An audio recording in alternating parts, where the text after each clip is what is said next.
आज की तमाम बड़ी खबरें नॉनस्टॉप न्यूज में। जम्मू कश्मीर में प्रवासियों पर बढ़ते आतंकी हमलों के खिलाफ ऑपरेशन ऑल आउट तेज किया जा सकता है। सूत्रों के मुताबिक 23 अक्टूबर को गृह मंत्री अमित शाह के जम्मू कश्मीर दौरे में आतंकियों के खिलाफ निर्णायक रणनीति पर फैसला हो सकता है। अमित शाह सेना, पुलिस और सीआरपीएफ के साथ बैठक करेंगे। सुरक्षा जायजा लेने सेना प्रमुख जनरल नरवणे जम्मू पहुंचे हैं। सीआरपीएफ, एनआईए के डीजी कुलदीप सिंह जम्मू कश्मीर भेजे गए हैं। आईबी, रॉ, सेना, सीएपीएफ के बड़े ऑफिसर्स भी कश्मीर में मौजूद हैं। इससे पहले गृह मंत्री अमित शाह ने आज सभी राज्यों के डीजीपी के साथ बैठक की। इसमें जम्मू कश्मीर के हालात की भी समीक्षा की गई। वहीं जम्मू कश्मीर में आतंकी हमलों को लेकर पाकिस्तानी खुफिया एजेंसी आईएसआई के प्लान का खुलासा हुआ है। सूत्रों के मुताबिक इसमें प्रवासी मजदूरों और कश्मीरी पंडितों के साथ साथ कश्मीर में काम करने वाले गैर कश्मीरी ऑफिसर्स, पुलिस ऑफिसर्स, उनके परिवार और मुखबिर मुख्य निशाना हैं। आतंकियों को पुल और स्कूल कॉलेजेस को भी निशाना बनाने को कहा गया है। सूत्रों के मुताबिक आईएसआई ने पिछले दिनों मुजफ्फराबाद में आतंकी संगठनों के साथ मीटिंग की थी, जिसमें छोटे हथियारों, पिस्टल, ग्रेनेड और पेट्रोल बम से इन हमलों को तेज करने को कहा गया था। जम्मू कश्मीर के पुंछ और राजौरी के जंगलों में सुरक्षा बलों का सर्च ऑपरेशन 8वें दिन भी जारी है। कश्मीर में एहतियातन कई जगहों पर इंटरनेट सेवा रोक दी गई है। वहीं कुलगाम में कल बिहार के 2 मजदूरों की हत्या के बाद आज कई प्रवासी कश्मीर से वापसी करते हुए दिखे। 2-4 जो कांड हुआ, इसलिए डर के मारे मैं जा रहा हूँ वापस। मजबूरी में जाना पड़ गया, नहीं तो अभी हम नहीं जाते हैं। बिहार के डीजीपी ने जम्मू कश्मीर के मुख्य सचिव और डीजीपी से बात की और इन मजदूरों को पुलिस सुरक्षा देने की मांग की।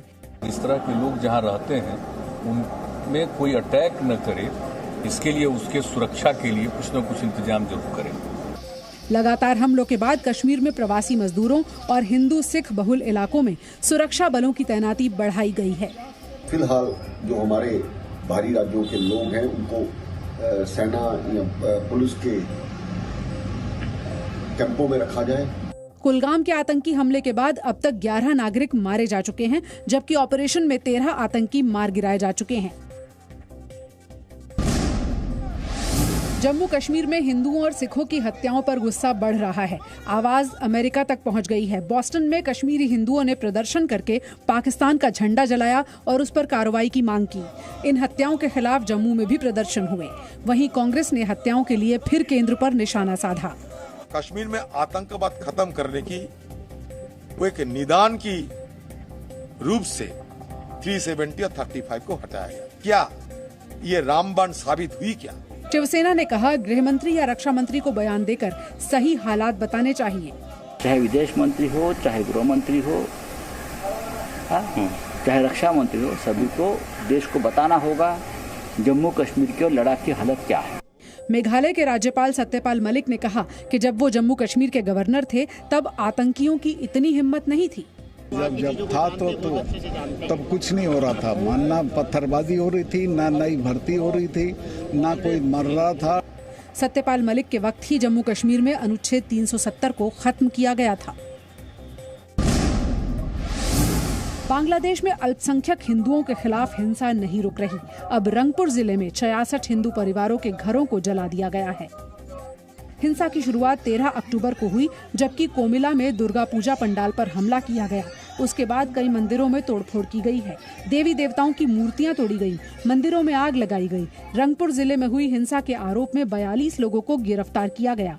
बांग्लादेश में हिंदुओं पर हो रहे हमले के विरोध में पश्चिम बंगाल समेत देश के कई हिस्सों में विरोध प्रदर्शन हुए, तो वहीं गुवाहाटी में बांग्लादेश असिस्टेंट हाई कमीशन कार्यालय के सामने भी विरोध जताया गया। लिखित ज्ञापन देकर बांग्लादेश के प्रधानमंत्री शेख हसीना से हिंदुओं की सुरक्षा सुनिश्चित करने की मांग की गई।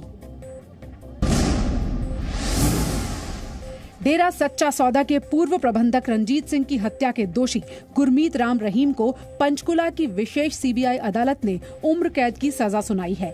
गुरमीत राम रहीम के अलावा कृष्णलाल, अवतार, जसबीर और सबदिल को भी उम्र कैद की सजा मिली है। सभी 5 आरोपियों को उम्र कैद की सजा सुनाने के साथ अदालत ने गुरमीत राम रहीम पर 31 लाख रुपए का जुर्माना लगाया, जबकि दूसरे चारों दोषियों पर 50-50 हजार रुपए का जुर्माना लगाया गया है। इंसाफ मिला है बिल्कुल। आज हमारे जो बुजुर्गों ने इतने लंबे समय से लड़ाई लड़ रहे थे, आज इंसाफ मिला है उन्हें। 10 जुलाई 2002 को रंजीत सिंह की हत्या हुई थी। 8 अक्टूबर 2021 को अदालत ने गुरमीत राम रहीम, कृष्णलाल, अवतार, जसवीर और सबदिल को हत्या और आपराधिक षड्यंत्र रचने का दोषी माना था। गुरमीत राम रहीम रोहतक की सुनारिया जेल में बंद है और उसे 2 साध्वियों से बलात्कार के लिए 20 साल की सजा सुनाई गई है, जबकि पत्रकार रामचंद्र छत्रपति की हत्या के आरोप में भी राम रहीम को उम्र कैद की सजा मिली है। बीजेपी ने कांग्रेस पर सरदार वल्लभ भाई पटेल का अपमान करने का आरोप लगाया।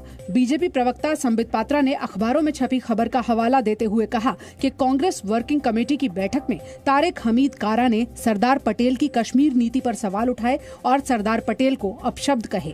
उन्होंने आरोप लगाया कि जम्मू कश्मीर जैसे संवेदनशील मुद्दे पर कांग्रेस भ्रम फैला रही है। सरदार पटेल जिन्ना के साथ मिले हुए थे। इस प्रकार घृणक शब्दों का प्रयोग करके कांग्रेस पार्टी ने अपने CWC के मीटिंग से न केवल भ्रम अपितु हम तो एक शब्द आगे जोड़ते हुए कहेंगे कि पाप किया है। बीजेपी के आरोपों को तारिक हमीद ने गलत बताया है। उन्होंने कहा कि CWC बैठक में हुई बातों को किसने तोड़ मरोड़ कर बाहर पेश किया, ये जानने की जरूरत है। सरदार पटेल जी का जहां पे बात आई तो हमने ये कहा कि उन्होंने कहा था कि आप जम्मू कश्मीर को नेगोशिएट कर सकते हैं अगर वो पाकिस्तान की तरफ जाता भी है, जूनागढ़ और हैदराबाद के साथ, लेकिन नेहरू जी नहीं माने। बीजेपी ने वंशवाद के मुद्दे पर कांग्रेस से पूछा है कि क्या वो वंशवाद को ऊपर रखने के लिए बोस और पटेल के बारे में भी कुछ कह सकती है। दिल्ली में आज बीजेपी के राष्ट्रीय पदाधिकारियों की बैठक हुई। दिल्ली में बीजेपी मुख्यालय में हुई बैठक में 5 राज्यों के चुनाव तैयारियों और प्रचार को लेकर मंथन हुआ। बैठक की अध्यक्षता पार्टी अध्यक्ष JP नड्डा ने की। पार्टी पदाधिकारियों ने कोरोना और वैक्सीनेशन को लेकर भी चर्चा की। 2-3 दिनों में हम अभी 100 करोड़ टीकाकरण के माइलस्टोन पहुंच जाएंगे। अगले महीने बीजेपी राष्ट्रीय कार्यकारिणी की बैठक होने वाली है, उसकी तैयारियों पर भी चर्चा की गई। बीजेपी की बैठक को लेकर कांग्रेस ने कहा है कि बीजेपी को महंगाई और मजदूरों पर हो रहे हमलों के बारे में मंथन करना चाहिए। जो आज तेल हवाई जहाज से भी महंगा के तेल से महंगा बिक रहा है, जो हमारे किसानों पे संकट है, जो चीन सरहद पे बैठा है, जम्मू कश्मीर से लोग जो बिहार से हैं और बाकी राज्यों से उन पे हमला हो रहा है, उन पे मंथन करना चाहिए। Presenting B News app available on Google Play and App Store. Download it now.